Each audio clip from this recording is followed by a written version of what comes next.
This year, Tesla had unveiled a new car, the Model Y, also the long-awaited software upgrade, V10, which included a lot of interesting upgrades to Autopilot. As a matter of fact, Autopilot upgrades have been amazing, including the Smart Summon. But one more thing that I think we're getting this year that we haven't gotten upgraded in a while, and that's Elon Musk himself. Elon 3.0, I think, has been delivered to us a few months ago. And now, why am I saying 3.0 versus maybe 2.0 or so? Well, first, there was an original Elon that I think we all fell in love with, the innovator, the founder of Tesla. Obviously, he came from being one of the founders of PayPal, and the guy who basically restarted successfully the electric car movement. But then came the Elon 2.0, and much like the Autopilot 2.0 software, it was a bit of a step back. And you can be his biggest fan and still admit that, in the last couple of years, Elon's been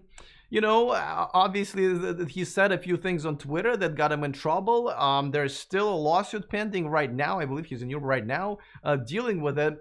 And I guess even his biggest fans wish that maybe he never said that or never wrote it.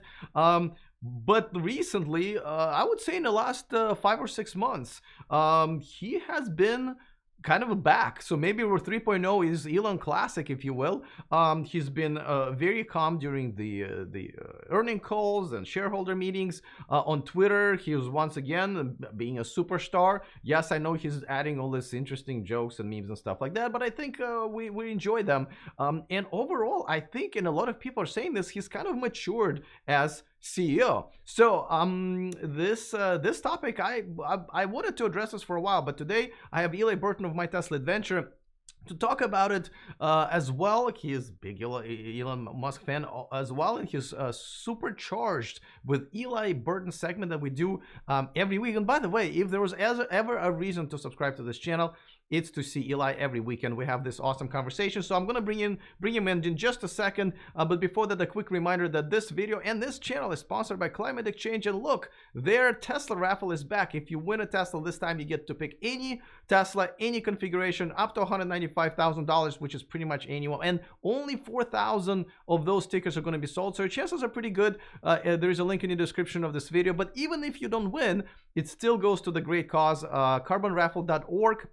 Climate Exchange is a non-profit environmental protection organization, so find out more about them. All right, so without further ado, let me bring in Eli and have this conversation about Elon 3.0. Eli, welcome back to the show. Alex, great to be on the show. I feel like I was just on moments ago. Yes, we did have to tape this back to back. You probably, if you watched us last week, you probably noticed we're wearing the same shirts and the same background. But I've been traveling a lot, and sometimes we tape this in two at the time. But I don't mind. I feel like we already got the chemistry going, so I think people won't mind. But all right, so. I gotta talk about the background real quick. So true story. Alex actually made me put this up behind me because he said my room looked like a prison cell. So now it no longer looks like a prison cell. It's no longer looks like a prison cell. It looks like by the way, can you tell us a little bit about that painting, because there's it's a photograph or kind of a hybrid of two. Tell us a little bit about that.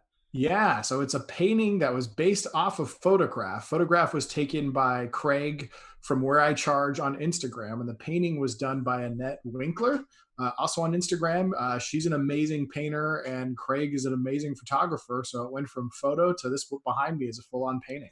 And this was not taken on Mars. I just want to make sure. No, although it does look like it was taken on the moon. Oh. Or on the moon. All right, because that would be like, hey, dude, you take me everywhere when we go on my Tesla adventure, and I didn't get an invite for my Tesla adventure on the moon. Though, idea right there. You're welcome. All right. Let's talk about Elon Musk. Okay, so first of all, tell us: do you consider yourself a fan of Elon Musk? Is he your idol? What are your views on him, and what are your other idols, if you have any? Definitely a supporter. Maybe not an idol so much, but definitely a supporter. Definitely somebody that, I look up to, in that, he's basically dedicated his life to pushing causes forward that he believes is important, and causes that I'm very much in support of. I mean, this guy doesn't need money, right? He could liquidate his holdings and have $20 billion and go live off happily on an island. Instead, he's killing himself working on pushing forward electric vehicles. And actually, the thing I'm most excited about, which is space, which is making space travel affordable, getting humanity going back to space again, and most importantly, getting us a civilization on Mars. So I'm a big fan, but really I consider myself more of a supporter. And I don't think everything he does is right, but I think he's pushing the right cause and his heart's in the right place. Well, so back in 2012, when I got really interested in Tesla and learned more about him, I got to tell you, he kind of became my idol. I thought he was one of the most important people on the planet because I thought this planet needs a lot of help, and the only way nobody could figure out how to move forward with this green energy thing. Not Ralph Nader, and I'm talking about all politicians. Not GM, whether he won or not Nissan Leaf. But he did it, and I thought that wow. And you're right. He could have just bought himself an island or a country, plant a million trees, and just live happily after on his PayPal money. But he didn't, and he is killing himself over, maybe even literally, working on this amazing project, and then SpaceX and Boring Company and so many others. But however, at some point, I've started to get a little disappointed, little by little. I think the first time I was like, whoa, wait a second. I remember he canceled a reservation for a Model X reservation holder because he was a journalist who was criticizing him. Not in a, I guess, good way. There were some nasty things going back and forth, but I thought, ooh, that's not a classy thing to do. And I was like, all right, well, okay, let's just keep going. But then, as you remember, he started, doing other things, and then, as we know, stuff that got him in trouble with 420 tweet, and we're gonna make 500,000 cars in 2019. Now, I know you have a good explanation why that happened in the first place. So tell us a little bit about it. And did you also notice the change, as I did, from a classic Elon Musk going into 2.0? I don't know about this guy type of a guy. So I think some of the things that happened weren't really very explainable, but there was a period, and it was the period when there was a shareholder meeting that he acted in a way that really wasn't flattering and came off to a lot of people as a jerk. And he actually came out later after that one and apologized and said, "Look, I've been working 120 hours a week, not been sleeping, I'm completely stressed out," and acted in a way that he wasn't proud of. So I think during that period, I think what was happening was pretty clear. But also too, I think as a result of some of these SEC things that have happened, that there's certain things now that he just doesn't go into on social media. And I think ultimately that's for the best. I think he's still very much himself. He's still the meme master general and does all the fun things that he wants to do. And I think he's figured out how to comfortably communicate online about product and features, but stay out of things that are going to affect the stock. All right, and what we should probably, just in case if people don't know, that during that conference call, one of the reporters asked him a question, and he basically kind of hung up on him literally and called him a boneheaded question. Though I gotta tell you, I think that was one of the best questions during that press conference, because essentially the analyst was asking about the quality of the Model 3 queue. At that time, there was like 400 or 450,000 people in the queue, and now, especially now that we know that queue was worth pretty much nothing, if you ask me, because most of the people who have ended up buying Model 3, especially in the first year, did not come from that queue at all. So that was a good question then. It's a good question now, and he ended up hanging up on them. But he did apologize for that. He didn't apologize for every time he said something weird. But like, what's your take on, let's say, the 420 tweet, which we should say that Elon decided that he's just going to take the company public, which I think we all thought it was a good idea. But he tweeted it out against SEC regulations during trading hours and got in a lot of trouble for that. What do you think was kind of going through his mind? Because the idea was good. Do you agree with that? Yeah, I think the idea had merits. I mean, it's one of those things that you have to assume the person, just like when they did it, at the moment they did it, did not fully appreciate or understand the consequences of what they were doing. Because that was one of those things that 100% of the time you will get in trouble, right? The NASDAQ has rules that you have to notify them. I forgot what the timing was. It's like 15 minutes or some amount of time that you have to notify the NASDAQ if you're going to announce news during trading hours. It wasn't reviewed. Like they didn't go through the proper procedure. I mean, that was a classic move that by doing that, you were going to get smacked by the SEC. I mean, there's no way around that. So I can only imagine that he did not fully appreciate the context of what he was doing and tweeted something out at a time of day that he shouldn't. Because again, if he actually realized what he was doing, I don't think it would have happened because there was no way the consequence of that was going to be anything but negative.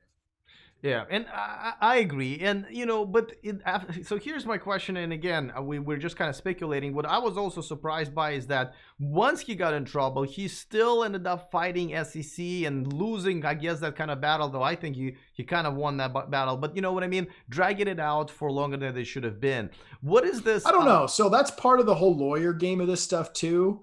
That there's been some beef between the SEC and Elon of a number of things that he thinks they're crooked, and they don't like him very much for saying those things. So I mean, part of that whole process too, though, is you fight this out a little bit as a negotiation strategy, right? So ultimately, they settled on a deal that SEC got some of what they wanted, Elon got some of what they wanted, and they parted ways. So part of the dragging it out, I guarantee, was negotiation, was lawyers playing hardball. So we didn't get to see everything that happened behind the scenes. But I guarantee part of the process was ultimately Elon and the SEC finding a middle ground that took them some time to get. And I gotta tell you, I think it's one of the best things that happened to him and the company, especially at that time, because they actually came up with pretty decent rules for him not to get himself in trouble, not to get the company in trouble, right? Because let's say there was no law that you can announce. Let's say he could just fully could do this. And let me show you the tweet that I'm talking about, because earlier this year, I think it was February, he announced that, oh, we made 0 cars in 2011, but we're going to make 500,000 in 2019. And now we know that wasn't even close to being the truth. I think they're going to come up with 360, 370 maybe thousand, and that would have been bad for the company, right? Because obviously if you underperform, the stock will react appropriately. So I thought that was actually a pretty good settlement for everybody involved. What are your thoughts on that? Well, I mean, I think at the time Tesla had the projection and thought they were going to do it. However, a good move to do for your stock is to set yourself up to underpromise and overdeliver. And historically, Elon's always, promising on the very edge of what they can do. And usually they ultimately do it, but they're late. And when you're late, that's fine in the 10-year arc of a company, but in the short to midterm, it's really not great for your stock. That's true. Now, another thing that I wanted to mention is, and I was kind of going to make a different video about it, but let me try to kind of get your opinion on it. I think people don't realize that we don't really practice this. I'm literally just thought of it because I just brought up the picture here that I took myself of Elon when I met him about half a year ago. You were there also. It was a Boring Company event, and as you can see, this picture was taken because I was standing right next to him. I have a video of it as well, so let me kind of see if I can play that video as well. But I stood next to him for a while, and as you can see, and I could have asked him a question, I could have made a comment. It wasn't a media thing, right? I wasn't there as a media person, so this was just a personal thing. And you know what I asked and I said to him? Do you remember? I don't. Because I said nothing.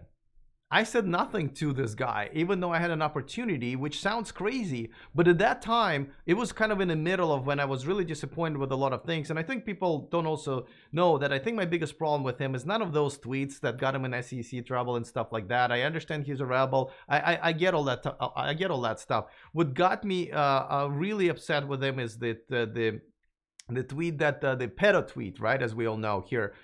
He basically called this guy essentially pedophile, even though he says that means something different, but then he doubled down on that. This guy was considered to be a hero because he was part of the team that saved those guys from those kids from the cave.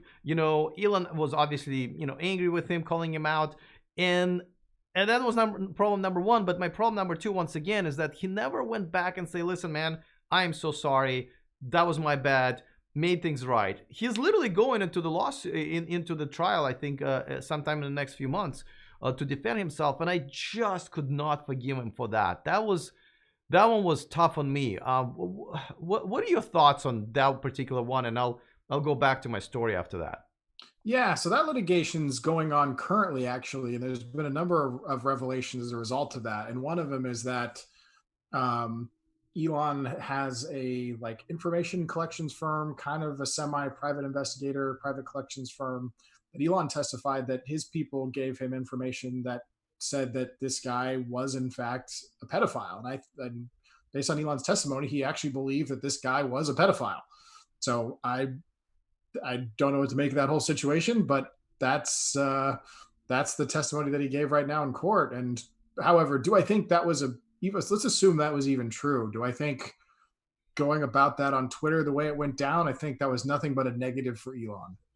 Yeah, and honestly, like okay, if you want to call somebody out, especially like that, you gotta bring the evidence in. I think that was the whole thing. Yes, I have no listen. If that was true, definitely, but you gotta have evidence. And if you don't have evidence, then find them. And if you can't find them, you gotta go back and say, listen, that was my bad. And until this day, he did, and I think that's what really got me in my heart, right? Like everything else, I'm like, okay, Elon's misbehaving, but whatever. This one really was hard to take for me. But all right, so let me go back to the story of the video I was showing, right? And that was during those months when I was kind of disappointed, and I had nothing that I had to say to him. And I guess brings the question that, I don't think you've had an opportunity that evening or so far. I'm sure you will one day. What would you ask? Actually, you know what? No, let me reverse the question. I'll ask you in a second what you would say. But what if you were me? What would you have said to him? I'm just kind of wondering. So that night, I actually did get to talk to him briefly, and I'd actually thought ahead of time if I had a question I wanted to ask. I mean, I did ask one question. It was for his autograph on the Adventures of Starman. Right. But at that point in time, I actually really thought about it ahead of time because I knew he was going to be there. I knew this event was going to be very private and exclusive. And at the time, I actually didn't have a question that I wanted to ask. Like it was cool to meet him again. My question was, had he seen the Adventures of Starman and what did he think of it? Because I really wanted to know what he thought, because this was only a couple months after I'd launched that. But now I actually do have some in-depth questions I'd like to ask him about AI and some of the advancements. Awesome, you got your copy right there. I literally have my copy right here, like literally. And I know you. It's got holes in it, unfortunately. Elon, can you send me a better copy? Because this one has obviously a hole. But, yeah, I think might be the Earth might be the wrong color green. But no, I've got some questions about some of the comments he's made about AI and its advancements. And I want to know what he's seen, because he's obviously very concerned about the rise of AI and that this is going to happen and humanity's not going to be prepared. And I understand in a general sense where he's coming from, but I think he's seen some technologies that the rest of us haven't, that is causing him to be the one really sounding the alarm bells. And I'd like to find out more of what that is and what capability he's seen that we don't know about that has him so concerned. Yeah, and and we're gonna get to Elon 3.0 in a second. I guess in his perspective, I should have just said, hey, Elon, thank you for my new career, right? Because I am a full-time YouTuber now, and even though I'm not a Tesla YouTuber, it was Tesla that originally made me interested in electric cars, and obviously I cover Tesla all the time, like we're doing right now, and essentially, I should be thankful and grateful to him for my current job of being a full-time social media influencer. So in his perspective, maybe that's what I should have said, but hey, and you'll probably get a chance to say that at some point. And let's be real, if it wasn't for what Tesla did the last 10 years, nobody would be talking about an electric car industry today. Absolutely. I mean, yeah, I definitely agree with that. So, all right, so let's talk about what has been happening in the last few months, because all of this BS had stopped. He has been pretty calm and pretty balanced in the shareholder meeting and in the quarterly results earnings call. The only thing I remember the last time that he did was, I thought was kind of like, he could have not called out Etron. Remember, that was a funny comment. I thought you could have kind of lived without that, because it is an electric car, and he always said that he wanted all manufacturers to start producing electric cars. But that's not. And to be fair, he made a joke about the name, which should circulate around on Twitter. And that's my point. And he ultimately said, he's like, I don't want to be too like crap all over it. He's like, they did make a good car. Right. I know, and then later on he called out Porsche for Turbo S, the worst possible name for an electric car in the world. Yeah, what I'm saying is that the only things that I can pick on are really irrelevant, is what I'm saying. But he's been more calm, right? Tesla now has stopped basically promising everything and either not delivering or delivering stuff late, mainly delivering stuff late. They've actually underpromised and overdelivered with the Shanghai factory, with the Model Y production, and a couple of other things. They've surprised everybody with the Q3 profits, which he kind of said we shouldn't be expecting, and overall, even his behavior and his tweets lately in the last few months have been either exciting or insightful. He just also donated, I believe, $1 million to plant 1,000,000 trees with Mr. Beast, who I just, by the way, happened to meet a couple of weeks ago when I was at VidSummit. Just met him in line at the coffee shop because he's one of the owners of VidSummit now. So tell what's your take on this?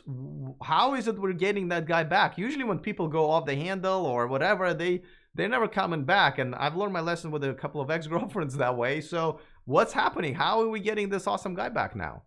Yeah, I'll tell you what, I've been shocked. Tesla has been acting like a mature company. They have been under promising, over delivering.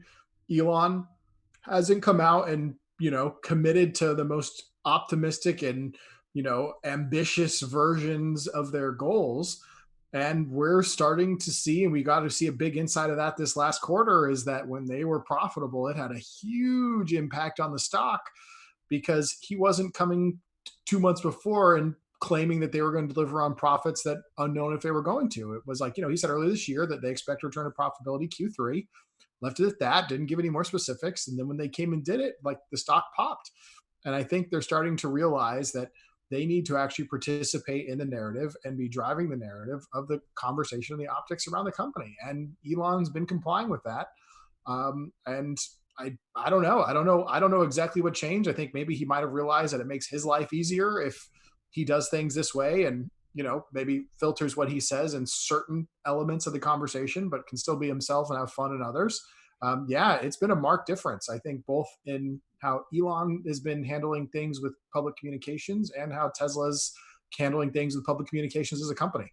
Well, to me, it's one of the two things. It's either lawyers and business partners saying, "Hey, listen, man, this enough. If you're gonna continue with this, we're either out or you're going to get in a lot of trouble." Or it's his family. As we know, he works with his family, his mom, his brother, and his, I mean, I always kind of, they were my big hope, right? Back in the day where I said, maybe his mom can actually say, "Hey, Elon, bad boy, you can do this kind of crazy stuff." But I guess at that time she didn't, or maybe it didn't resonate. So I think it was either his family or his lawyers and business partners, and I thank them for it.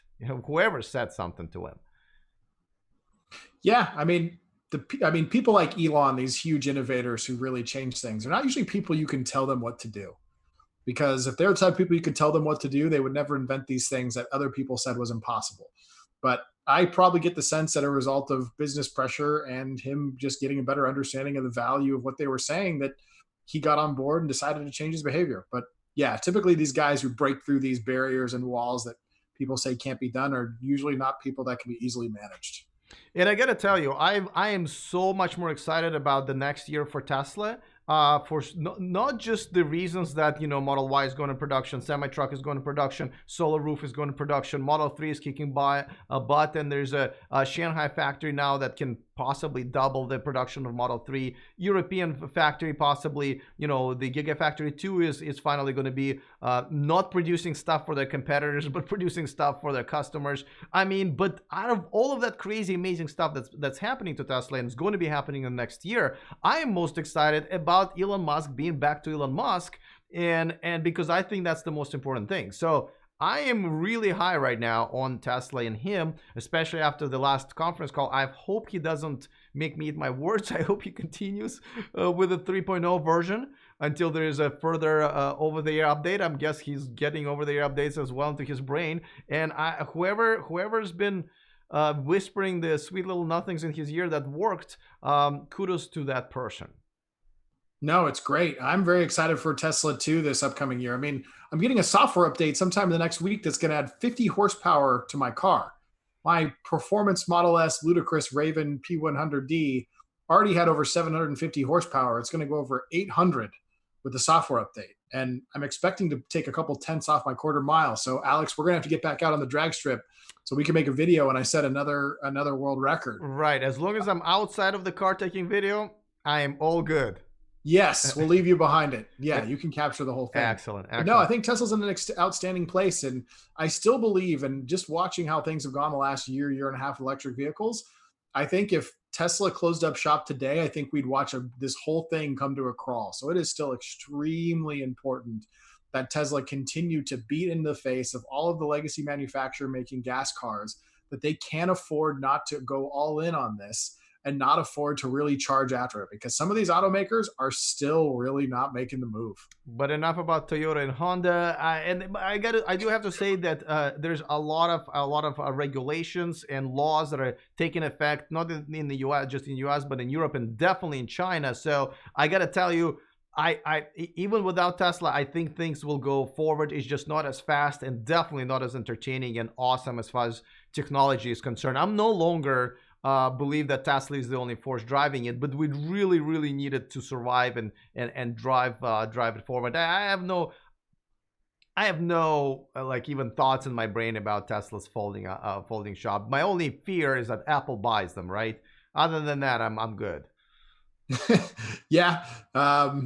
Hopefully there's enough people who have enough shares that if Apple did buy them, they wouldn't just become an extension of Apple. But yeah, I mean, at Tesla's current valuation, Apple could buy Tesla's entire market cap in cash and still have like over $200 billion. Don't give them any ideas. I know they're watching. Don't give them any ideas. All right, listen.